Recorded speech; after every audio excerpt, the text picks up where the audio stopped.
तो hello everyone, welcome to engineers career point platform. So आज का मेरा जो वीडियो है ये हरियाणा पब्लिक सर्विस कमीशन में जो असिस्टेंट एनवायरनमेंट इंजीनियर की 29 वैकेंसीज आई है उसके सिलेबस डिस्कशन से रिलेटेड है, उसके मॉड्यूल से रिलेटेड है और उसकी कॉमन क्वेरीज जो आ रही हैं, जैसे कि जर्नल में सर 4 ही सीटें हैं, तो काफ़ी छोटे छोटे पॉइंट्स हैं जो मैं आपको यहाँ पे डिस्कस करूँगा।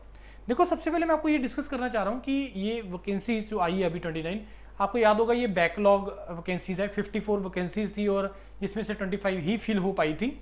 तो आपको याद होगा कि उस टाइम पे जब ये रिजल्ट आ गया था उस टाइम पे हमने एक वीडियो डाला था कि इसका बहुत ही जल्द एडवर्टीज होने वाला है जो रिमेनिंग वैकेंसीज हैं, लेकिन वो नहीं हुआ, बहुत डिले हो गया। अब उसके डिले होने के पीछे रीज़न मैं तुम्हें बता रहा हूँ।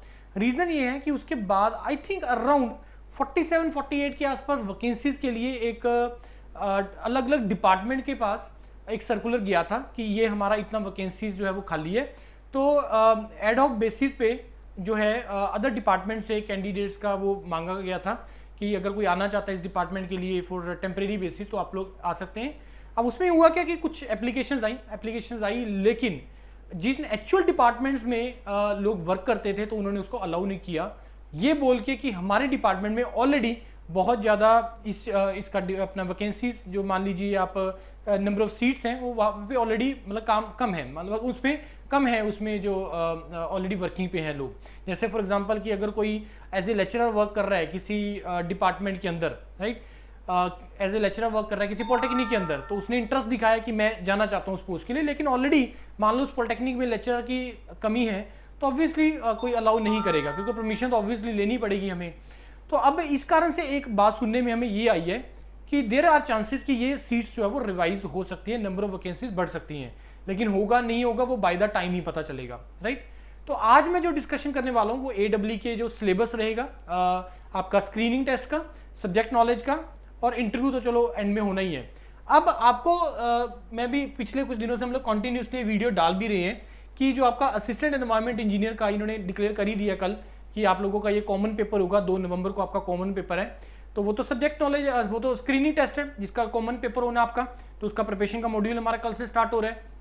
असिस्टेंट एनवायरनमेंट इंजीनियर के लिए भी हमने लास्ट टाइम जब नोटिफिकेशन आया था 54, जिसमें आउट ऑफ 54 25 जो सिलेक्शन हुए उसमें से अराउंड 7-8 जो सिलेक्शन है वो यूरोपीडिया का था। उनका सभी का हमने वीडियो और उनका फोटो दिखाया हुआ है, वेबसाइट पे भी अवेलेबल है, और उनके से में से कुछ जो अवेलेबल थे इंटरेक्शन से उनके इंटरेक्शन भी किया हुआ है। स्पेशली गौरव शर्मा जिसका रैंक 1 था, उसका अगर इंटरेक्शन सुनोगे तो वो यूरोपीडिया प्लेटफॉर्म पे, इंजीनियर्स करियर पॉइंट पे नहीं है। आप सिंपली अगर डालोगे गौरव HPSC AEE सिलेक्शन तो आपको वीडियो मिल जाएगा। आप उस वीडियो को सभी लोग जो इस जॉब को लेके बहुत ज़्यादा सीरियस हैं, आप सभी लोग उस वीडियो को सुनना। मैं इस वीडियो के एंड में उसका लिंक भी कर दूंगा, मैं टैग भी कर दूंगा उस वीडियो को। बहुत सारी बारीकियां उसने बताई हैं जो आपको बहुत ज़्यादा हेल्प करेगी इस एग्जाम को क्रैक करने के लिए। अब हुआ क्या, जब इसका पिछली बार जब नोटिफिकेशन आया था, जब इन्होंने ये सिलेबस दिया, ये जो सिलेबस इन्होंने यहाँ पे प्रोवाइड किया था इसमें टोटल 19 टॉपिक्स थे। अब ये जो सिलेबस है ये मिक्सचर ऑफ एनवायरमेंट, सिविल और आपका केमिकल के लिए मिक्स, क्योंकि 3 ब्रांचेस इसमें एलिजिबल है, तो ये तीनों के लिए एक इन्होंने सिलेबस बनाया था जिसमें अराउंड 18 या 19 टॉपिक्स थे। तो यूरोपीडिया ने, इंजीनियर्स करियर पॉइंट की टीम ने, उसने बहुत अच्छे तरीके से इसको कवर किया था। लेकिन एक चीज़ ज़रूर है कि जो गौरव ने भी बोला कि सर ऐसा नहीं है कि जो आपने पढ़ाया उसमें से एज इट इज सारे के सारे क्वेश्चन डायरेक्टली आए, कुछ डायरेक्टली आए कुछ इनडायरेक्टली आए, लेकिन जो कंटेंट आप लोगों ने प्रोवाइड किया था उस कंटेंट के बेस पे ही हम लोग आंसर लिख पाए। मैं नहीं बोल रहा हूं ये जिसने फर्स्ट रैंक लिया वो उसने लिया है और उसने लिख लिख के प्रैक्टिस की है। आप इसका सिलेबस को गो थ्रू करो, मैं इसको इंजीनियर्स करियर पॉइंट के और इसके टेलीग्राम चैनल पे अपलोड कर दूंगा, और जो फ्री व्हाट्सएप ग्रुप बना हुआ है उसमें भी मैं इस एडवर्टीजमेंट को शेयर कर दूंगा। मैं ये पुरानी एडवर्टीजमेंट है जिसमें सिलेबस मेंशन है, मोरलेस यही सिलेबस रहेगा, क्योंकि 3 ब्रांच चीज़ें कॉमन है, अलग अलग तो लेने से रहे, एनवायरमेंट का, सिविल का, केमिकल का अलग अलग तो लेने से रहे, तो ये कॉमन पेपर आप लोगों का आएगा। और मान के चलिए कि 99.9% यही सिलेबस आप लोगों का इसमें रहेगा। अब डिस्कशन करते हैं कि सर इसका अब प्रिपरेशन हम लोगों को करना कैसे है। देखो, अब इसका जो प्रिपरेशन आप लोगों को करना है उसके लिए आप यूरोपीडिया की वेबसाइट पे जाइए, मॉड्यूल इज रेडी।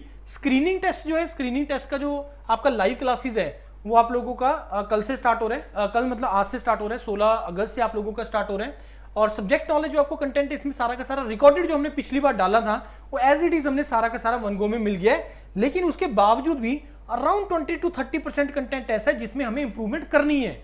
मैं ये नहीं बोल रहा हूँ कि वो जो कंटेंट उसमें है वो, क्योंकि पहली बार सिलेबस था, बिल्कुल भी आइडिया नहीं थे कहाँ से कैसे आएगी, लेकिन अब हमारे पास एक अभी सैंपल पेपर हो गया, एक रेफरेंस पेपर हो गया। अब उसके बेस पे अराउंड 20-30% जो इंप्रूवमेंट हमने करनी है वो उसमें हम लोग करेंगे। जो टोटल स्क्रीनिंग टेस्ट का ड्यूरेशन वो 100 घंटे के आसपास है, सब्जेक्ट नॉलेज का अराउंड 200 घंटे के आसपास है, प्रीलिम मेंस इंटरव्यू सारा इसमें इंक्लूडेड है, टेस्ट सीरीज जो आपका स्क्रीनिंग टेस्ट है उसका रहेगा उसमें 250 के आसपास। इसमें सब्जेक्टिव क्वेश्चन भी दिए हुए हैं जिसको आपको लिख लिख के प्रैक्टिस करना है, क्योंकि जब तक आप लिखोगे नहीं, बिलीव मी फ्रेंड्स, आपसे नहीं होगा वो पेपर। आप में से बहुत सारे ऐसे कैंडिडेट हैं जिन्होंने पिछली बार भरा था, लेकिन अराउंड 25-30% ही ऐसे कैंडिडेट थे जिसको पेपर को देने गए थे। Reason was this only, syllabus ही था इसका रीजन। लेकिन नाउ हमें पता है कि कहाँ से आया, कैसे हम लोग उसको कवर कर लेंगे। कॉम्प्लीमेंट्री 6 महीने का इसका वैलिडिटी है, एडमिशन ओपन है, तो यहाँ से आप लोग जाके इसको ज्वाइन कर सकते हैं। इसका एक कंबाइन मॉड्यूल भी बना है कि अगर किसी को एई और एडब्ल्यू के लिए कंबाइन प्रिपरेशन करना है तो आप मेरे को व्हाट्सएप मैसेज ड्रॉप कर दीजिए, मैं आपको लिंक शेयर कर दूंगा कंबाइन का, या आप गूगल फॉर्म भर दीजिए, वहां से भी आपको कंबाइन मॉड्यूल। अगर आपको ओनली स्क्रीनिंग के लिए जाना है, क्योंकि ये कॉमन है, तो ये सभी एई एडब्ल्यू लेक्चर वाले पेजेस पे ये सारी सेम चीजें आपको वहीं पे लिखी हुई मिलेगी।